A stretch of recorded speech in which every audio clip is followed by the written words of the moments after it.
Hello guys, welcome back to the channel. In today's video we're looking at CapCut. Yes, CapCut is a simple editing tool that most people use or can use to do most of their editing when it comes to video or content creation. But then when thrown in front of you or when starting to use it the first time, it might be a bit overwhelming. But that's why I'm here today. I'm here to kind of ease it out for you if you're a beginner. Now, if you're using a device like a mobile device to do your editing, check the top right corner as I put it there already on how to use that one. I went through a full beginner tutorial on that one, so you can check that out. Right, let's jump into the video. All right, so here I'm sharing with you my screen. So here, like I always do, I like to show you how to get CapCut to begin with. All right, so let's go here, and you can on Google type download CapCut. All right, and then once you're in there, you can just select the first option that comes, then you can proceed to download. So you can download that by clicking this or that. Either of them is the same. But note that there are three variants of CapCut, not two as everyone thinks. There's CapCut PC, there's CapCut Web, and then there's CapCut Mobile. So like you can see on this screen, that's the cloud-based one. That's the PC variant, and that is the mobile variant. So you can use either of them, and then you can work across because you need an account. All right, so let's go into it. You can click on download, and then it starts downloading. You can proceed to install the file. All right, for my PC folks, you understand exactly what's going on here. So let's jump into CapCut itself, as I already have it installed. So I have CapCut already installed here. I'm going to click on this. Now in CapCut, you can see here, this is my CapCut screen. There's several videos I've been editing, and you can find all of them here. What you're seeing here are videos that I edited onto my other channel, so you can check my channel out. Check the top right corner, you'll be able to see my fitness channel. And let's go into the video. So on CapCut, when you open it the first time on PC, this is what you're going to see. On the top left corner here, you're going to find your details for your account, and you can see that nothing really special. Home, which is where you are in. Sharing history, share history. If you want to share some information with people out there, you can do sharing. You can share to other accounts, right? And then my space, you can create this, but this very here is from the cloud variant. So if you share if you work on the cloud variant or the web variant, that's where this comes into play. You can save things there, and then you have it on your PC variant that you can pick from. All right, so then similar to the mobile version, we have here the create project, where you can click on to start a project, and underneath here you have several videos that you've made. Now I have made tons of videos, but prior to the filming of this, I've had to delete some to get it ready for you. All right, so yes, here are the projects that you've worked on already, and then we can check here. So in this example, or in this video, we're going to just be going straight into create project to jump into it. So we click on create project, and then we are greeted with this screen. I'm going to quickly take you through everything it is you're seeing on the screen, and then we can go in. All right. Now, when you enter CapCut the first time, you're going to find this here. Okay, you're going to find different squares and a rectangle here. Now, this space is called the media space. That is called the player. This is called the attribute space or attribute center. And I'll explain why all these things are the way they are. Now, here is the panel, or we say that's the working space, but I'm going to be calling it the timeline, because up here it has few timestamps that help you go through the video, know which point you're going to click and everything. All right, so to the top right corner we find media. In media, there are several things you can take note of. In media, you can import your videos by clicking on import here. Once I click on import, it can take me to wherever folder that I want to open, and then select and have it come inside. Now I'm just going to delete this, as I'm going to show you another way to do it. Then we can go to, that's the import, and then if there are presets that you have, you can use those presets. Now, because this is a beginner's guide, I'm not going to go too much into most of these things. Now, Like I mentioned before, you can click on this to get video or media imported here. But when I say media, I mean pictures, videos, and even audio. But you don't necessarily need to click on this. You can also come into the folder and like pick a folder. And once you've picked the folder, like I'm just going to make it small here, I can pick the content and drop it inside. That works. All right. Let's see. For audio, we can do same, drop an audio inside. And then same also for images, we can drop an image inside. So all media types can be dropped inside here.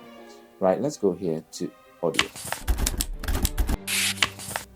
In audio, you can find so many music that are here. You can use them. Most of them are copyright free. When you take the pro version, you can get most copyright free audio. All right. So then here you can find sound effect. Now underneath here, you have several things like favorites. You have vlog audios. You have pop audios. Anything that you can think about to help you find the music you're looking for. For example, if I want a summer vibe audio, I can always click there, get here. That's giving you some summer vibe. All right. So there's several audios you can use. Now, a very important part of the audios that I think you should try is the sound effects, because you can get a lot from these sound effects. Let's give an example. An example is what we used in the other one, clap. So we can select clap. We can type clap into the search bar and then get clapping. Right, so you can insert this in any part of our work whenever we're working. Now, then we have text. In audio, we can find copyright, where you can check if your content you're doing has any copyrighted information inside. You can extract audio from videos by selecting the video here and then do extraction. You can go to TikTok and then take audio or sound from TikTok. Then CapCut has its own brand music, but in this there isn't any. All right. So then we can go into text. So in text here, we can take one text, drop it in the timeline, and then we can do few things to it on the right side. But basically what is happening is with text, you can take normal text, and you see these arrows that you find here next to those options. You can always click them and then they drop down. So you can take text or take presets. Presets look like this, that you would, whilst you're making your content, be kind of favoriting to keep them here. That way you're able to call them out in the web space or on your phone. You find these ones already there. Now in a later video, we'll talk about all these things. Not really important. Then you can go into effects, where you can see effects that are applied to text. If I select this, for example, that text is going to change. Then we have templates, other templates besides what we just saw. They're here too. You can find so many of them. So you can select either of them to put your text into. What you do is you take these ones separately, and then they play the arrow on their own, and then you can edit or alter them later. So let's continue. So we have also auto caption here. Now auto caption here allows you to caption your videos. If you have a video, you can click on this, and then it's going to take the audio from the video, convert it into text, and then show you. Now later you can do some editing to remove parts of those if the AI got it wrong. All right, so that's that. And then local caption, you can put in a caption file, that's an SRT file if you already have it, or an LRC or ASS file. Drop it inside here, and then it's going to go over your video if you want to use that. Then we come into stickers, similar to the previous one we just spoke of. There are these arrows. You click on them, you get several stickers that you can play around with. So like in gaming, you can get several stickers, but you can see almost everything here is pro. You don't need the pro mode though, because in stickers, let's say I want lines, I can type lines, and then I can get several lines that are not pro. I can type arrow, so I can type arrow, like arrows, and then I get several arrows that I can use to point things. So I don't need just type in what you need. Let's do another example. I can type subscribe if you're a YouTuber, and there you can get several subscription stickers that you don't have to have pro mode to actually do. So If we click on this arrow there again, we see several that we can select from. Let's go into effects. Now in effects also, let's click here, and then we have several effects, but whichever effect you want. If it's a glitch effect, you can select there and then get several. So you're exposed to tons of them.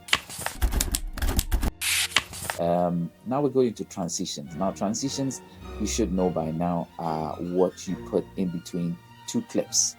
Okay, so when I say clips, I mean when you have content on this, in this space where you want to put something in between them, so that while moving from one clip to another, there's a kind of transition that you see. That's where you do it. All right.